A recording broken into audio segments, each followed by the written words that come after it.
El aumento de las exportaciones de China reduce la riqueza del mundo. Es perjudicial para el mundo. Esa es la conclusión a la que llega el economista Greg Ip al analizar el momento económico global basándose supuestamente en un informe de Goldman Sachs. Sin embargo, lo curioso es que cuando uno revisa el informe, no parece que Goldman llegue a esas conclusiones tan negativas. Por eso, en vez de criticar el informe en sí, voy a criticar las conclusiones que extrae Greg Ip. Porque conviene recordarlo, muchas veces la prensa y los analistas juegan a esto, a resumirnos lo que supuestamente han dicho los informes de bancos centrales, gobiernos o instituciones reputadas. Y uno se los cree. Uno da por sentado que esas frases representan fielmente el contenido original, hasta que va a la fuente y descubre que no es así, o como mínimo no es tan así. ¿Y por qué es importante lo que dice Greg? ¿Por qué es importante desmontar a Greg? Porque es, o así se presenta, el principal comentarista de economía de Wall Street Journal, antes trabajó muchos años como corresponsal económico en The Economist, es decir, no es un 4 de copas, es una persona con cierta influencia y por tanto con sus análisis está creando opinión, que es básicamente en lo que se ha transformado la prensa, en formadores, no en informadores, su cometido original. Se pasan la vida explicándote que este o ese político han llegado a tal cargo sin experiencia demostrada, pero se dedican a dar cátedra sobre cómo funciona el mundo sin haber salido jamás del ámbito periodístico. Hablando de algo que claramente habita en el exterior de su esfera de conocimiento y para lo que no fueron formados. Pues aquí va mi pequeña contribución para desmontar una vez más a la profesión más moralmente degradada de nuestra era, que de nuevo inventa para demonizar a China. ¿Qué dice Greg Ip, este descendiente de hongkoneses que se considera a sí mismo chino tras haber hecho fortuna en Canadá y Estados Unidos? Dice que producir más barato empobrece, básicamente que el capitalismo empobrece. Perdón, no quiero jugar a lo mismo que hace Greg, bueno, un poco sí. La ventaja es que podéis leer lo que dice y así no ser víctimas de las manipulaciones de vuestro exégeta bolchevique de confianza.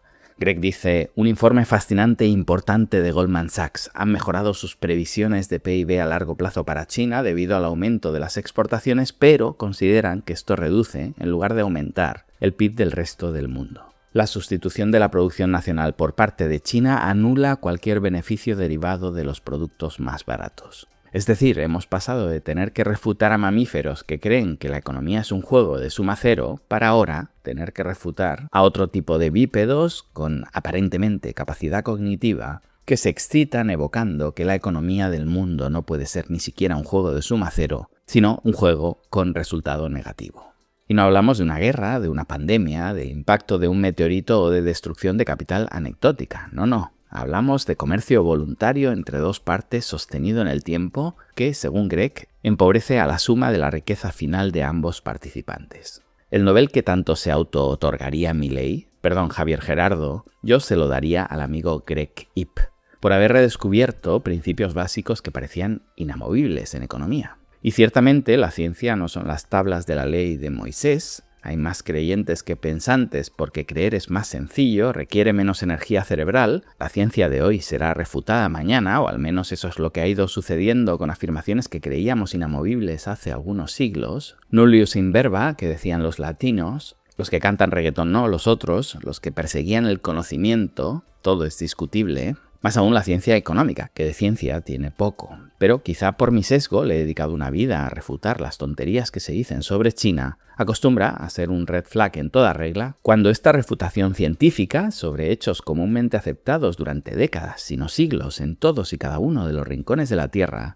se da justamente para criticar a China. Nos hemos pasado siglos explicando que el comercio enriquece. De hecho, seguro que nos hemos pasado milenios, aunque no haya quedado documentado. La prueba está en cómo hemos seguido comerciando. En algún momento registramos teorías como la ventaja comparativa de David Ricardo o, unas décadas antes, las ventajas de la especialización de Adam Smith. Y digo registramos porque el ser humano ya había disfrutado de esas ventajas aunque no fuera consciente de ellas. No descubrimos América, uno de los verbos más atrozmente utilizados a lo largo de la historia. En todo caso, incorporamos un territorio nuevo desde el punto de vista eurocentrista, descubriendo, esa es mi interpretación claro, lo ignorantes que éramos hasta entonces. Eso es lo único que descubrimos. El ser humano ha ido documentando prácticas económicas a lo largo de su historia y, por supuesto, parte de esa documentación puede ser errónea, ya que se basa en interpretaciones de lo que observa y, como digo, puede estar sujeto a refutación posterior. Y podemos discutir sobre si Marx era un gran observador o un vividor,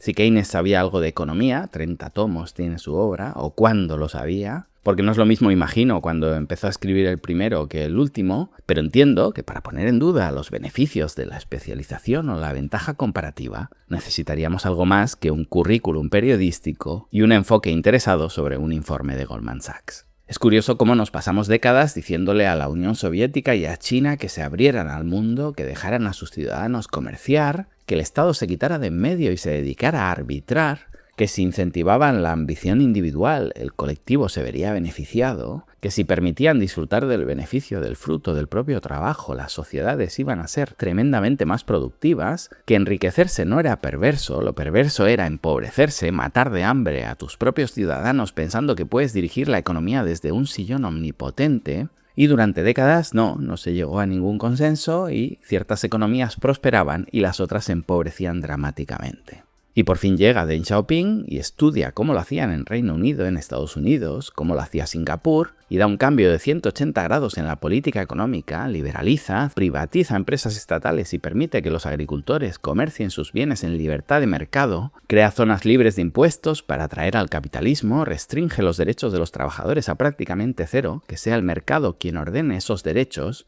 y a medida que se enriquezcan esos empresarios pelearán por esos trabajadores y entonces así, de forma espontánea, se generarán esos derechos. Qué increíble lo que hemos vivido en China, porque cuando los trabajadores tenían todos los derechos del mundo por ley, aquí se morían de hambre. Cuando la producción era planificada, aquí no se producía nada. Cuando la sanidad era 100% gratuita, no había equipamientos ni médicos, y me atrevería a decir ni tan siquiera pacientes, porque nadie tenía ninguna confianza en que pudieran solucionar nada. Y hoy, por fin, todo el mundo, los de un lado y los del otro, hemos convenido que el comercio enriquece, que capitalizarse individualmente es bueno, que no existe tal cosa como un almuerzo gratuito, que las cosas se pagan porque si no se pagan no valen nada, que solo se prospera a través del esfuerzo y no con edictos imperiales, y para obtener lo que deseo del otro, su dinero, tengo que ofrecerle algo que él en libertad valore más que su dinero y de esa forma hagamos posible el intercambio. Hoy, cuando China hace todo esto, hoy todo esto está mal. Les pedíamos que se capitalizaran y ahora que se han capitalizado más que nadie, eso está mal porque es capitalismo de Estado, socialismo con características chinas, en fin. Ponga aquí cada cual la etiqueta que más le guste en función si está a favor o en contra.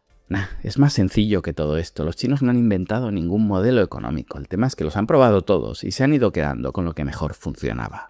Que parece muy loco, pero si lo piensas, wow, qué rompedor, ¿no? Hacer lo que te va bien y no hacer lo que te va mal. No es rocket science esto, ¿eh? Si metes los dedos en el enchufe y te electrocutas, aprendes, o deberías aprender, que meter los dedos en el enchufe mal, no meterlos bien. Parece simple, pero no debe ser tan fácil de aplicar porque en la mayoría de los países van eligiendo a genios a cargo que de tanto en tanto, cuando no permanentemente, te cuentan que meter los dedos en el enchufe podría no ser tan malo. O tú no sabes nada, Adrián, porque en realidad la ideología de meter los dedos en el enchufe nunca se ha aplicado bien. Cuando se aplique, la humanidad observará inequívocamente sus virtudes. No, los chinos metieron los dedos en el enchufe 30 años, ya está, nunca más, aprendimos. No era en aquella dirección, era la contraria. No es que lo que practique China hoy sea meter los dedos en el enchufe con características chinas. No, me desespero a veces explicándolo, esto ya fue. Hoy practicamos otra cosa, la contraria. Aunque nos cuesta admitirlo por todas aquellas décadas que nos pasamos pensando que aquello era lo correcto.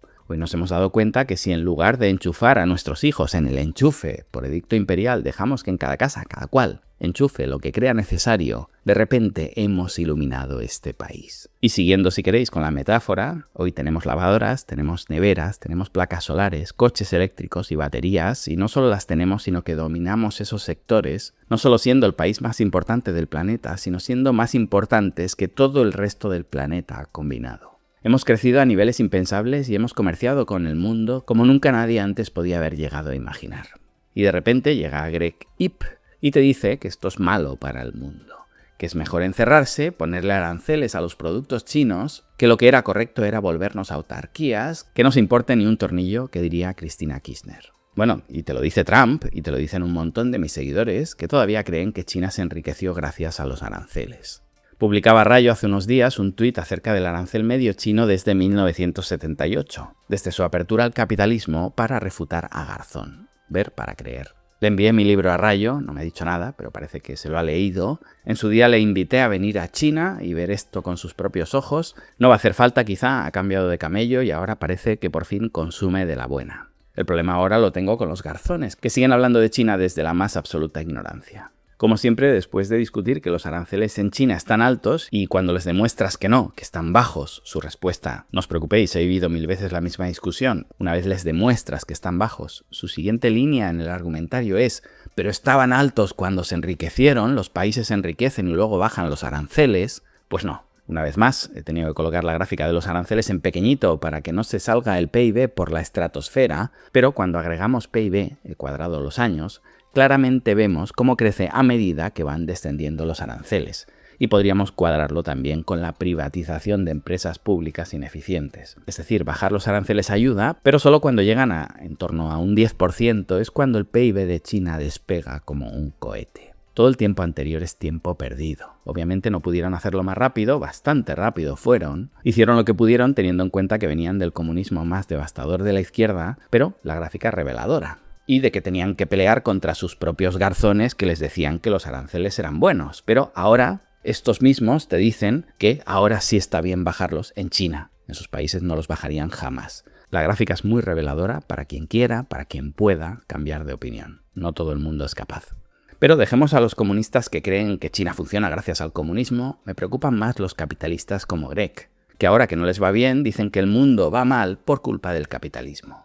Los primeros no son peligrosos. Filosofan en recintos pagados con esfuerzo ajeno, pero todas las sociedades se pueden permitir cierto grado de parasitismo, es el precio que tenemos que pagar para garantizarle trabajo a una serie de personas inempleables. ¿Tienen cero impacto real en la población? Nah, me preocupan mucho más los segundos.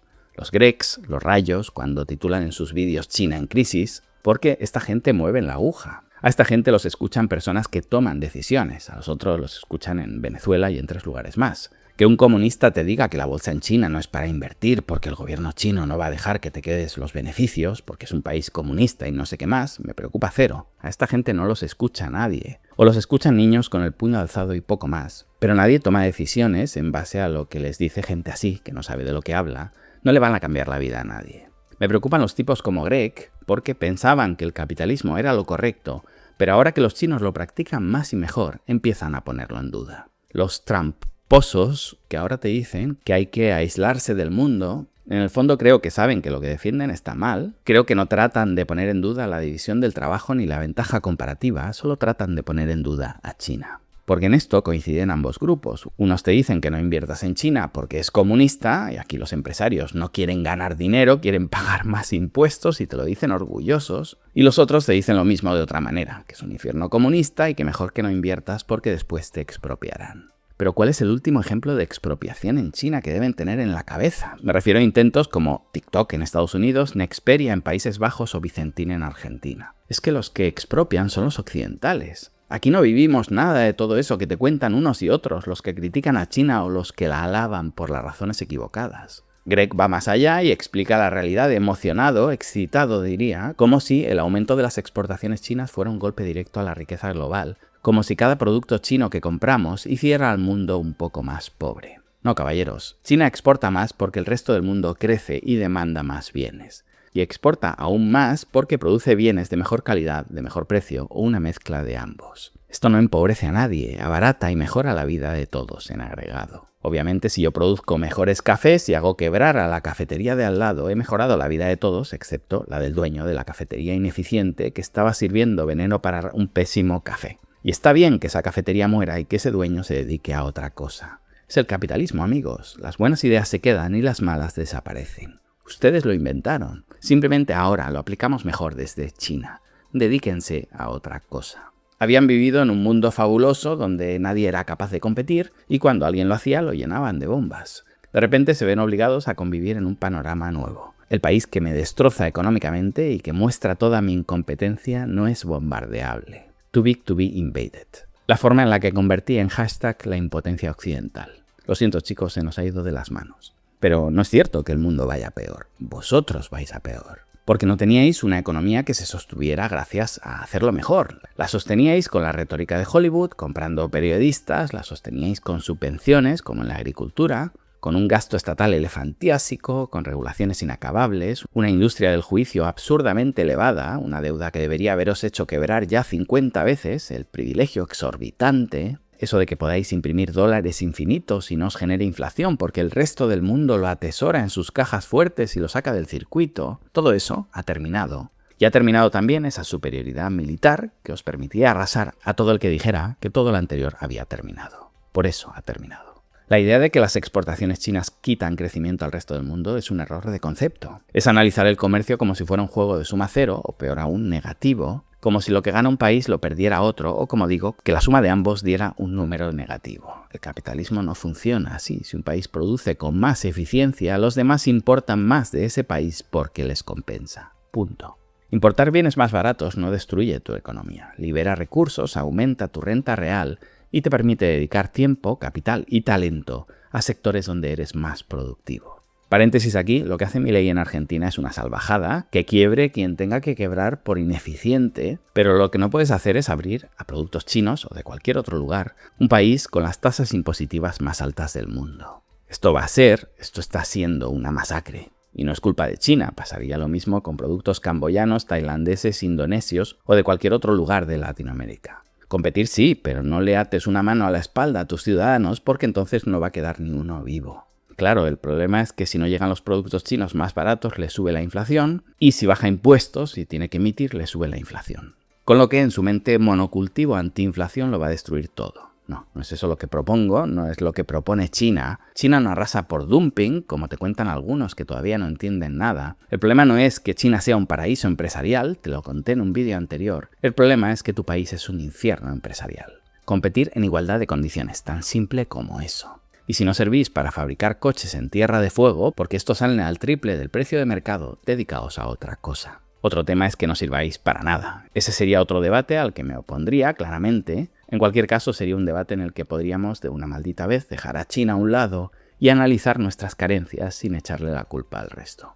El comercio crea riqueza, no la destruye. Confundir aumentos de exportaciones con pérdidas de PIB en terceros países es un error típicamente proteccionista, no un argumento sólido. Su lectura del informe no solo es pesimista, es incorrecta. El auge industrial de China no ha reducido la pobreza mundial. Ha sido uno de los motores silenciosos que ha permitido 20 años de precios contenidos, bienes más accesibles, tecnología para todos y una caída brutal del coste de la vida a nivel global. Por no hablar, como hacía en un episodio anterior, de que cada vez que presumen sobre la cantidad de pobreza que ha reducido el capitalismo, se olvidan que la mayor parte de esa pobreza se ha reducido en Asia, los últimos reductos que quedan de capitalismo en el mundo. En algunas otras partes del planeta me creo que les vaya mal, claramente practican otra cosa.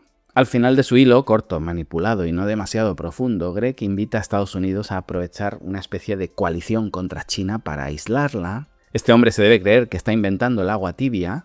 Esto ya lo han intentado, llevan años intentándolo. Dice que el crecimiento de Estados Unidos crea riqueza, pero el de China no. Bueno, pues aparentemente el resto de países del globo opina distinto, y a pesar de que China no le ha colocado a nadie una pistola en la cabeza, ni ha tumbado ningún gobierno, no se dedica a instigar golpes de Estado ni subvenciona a grupos terroristas, a pesar de todo, simplemente ofreciendo un trato mejor, parece que el mundo cada vez prefiere asociarse más con China y menos con Estados Unidos. Por eso China tiene cada vez más socios comerciales y Estados Unidos proporcionalmente menos. Yo entiendo que para Greg África no existe, más abajo del Río Grande, en América, solo hay playa para ir de vacaciones y en todo caso una selva plagada de narcos y el resto de esos subhumanos lo único que hacen bien es jugar a soccer. Y más allá de China, Asia es solo un grupo de países que en su día no bombardeamos lo suficiente, pero, lo siento Greg, hay vida más allá de Estados Unidos, créame que la hay. Y esos países se están beneficiando del comercio con China, están accediendo a bienes más económicos. Nos decía Javier en una entrevista memorable de una empresa mexicana que está creando su fábrica en China, que China ha democratizado la industria a nivel global, convirtiendo máquinas carísimas creadas por alemanes, japoneses, suecos, etc., en prácticamente commodities, permitiendo al resto del mundo industrializarse, bienes de capital que están permitiendo a países pobres prosperar y tecnificar sus negocios, sus campos, sus empresas. Y esto va a seguir a pesar de tipos como Greg, que junto al Wall Street Journal, The Economist y el resto de medios de la derecha anglosajona dan los últimos manotazos de ahogado para poner en duda el sistema que los elevó, ahora que ya no les es funcional. Acabo con un último mensaje de Greg.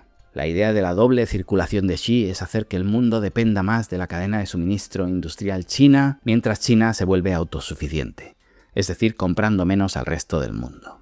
El modelo es, por naturaleza, empobrece a tu vecino. ¿No es maravilloso? Este hombre acaba de descubrir el mercantilismo, algo que llevan siglos practicando desde Occidente. En cuanto viajas a África y te encuentras leche holandesa en los supermercados, piensas, algo anda mal, ¿no? Nosotros creamos bienes complejos, de alto nivel agregado, coches, por ejemplo, tecnología en la que los africanos no pueden competir, y se lo vendemos, ya me entendéis, no tienen nada, se lo cambiamos por oro, gas, diamantes o mano de obra esclava. Pero, seguidme aquí, se lo vendemos. Y en lo único que ellos pueden competir, en productos de bajo nivel agregado, lo voy a verbalizar en tomates para cabrear a mi público español, pero serviría a cualquier producto agrícola. Lo único que saben hacer y que ellos nos podrían vender, con esos beneficios que obtenemos a base de venderles tecnología, subvencionamos nuestra agricultura en un dumping infinitamente mayor que el que practica China y acabamos produciendo tomates más baratos que ellos, que cobran una 20ª parte que nosotros, ahogando su pobre economía. Y después nos quejamos porque se agolpan en nuestras vallas. Y me parece curioso, todos esos amantes del proteccionismo a los que les encanta China deberían saber que el país más proteccionista del planeta, con diferencia, es Francia y el segundo, Estados Unidos.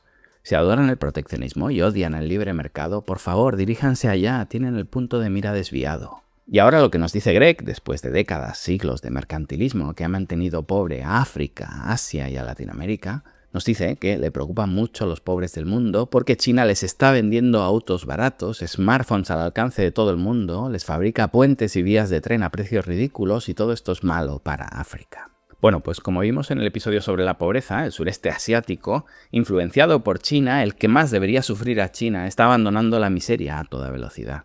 Quizá para ellos el modelo estadounidense no era tan beneficioso.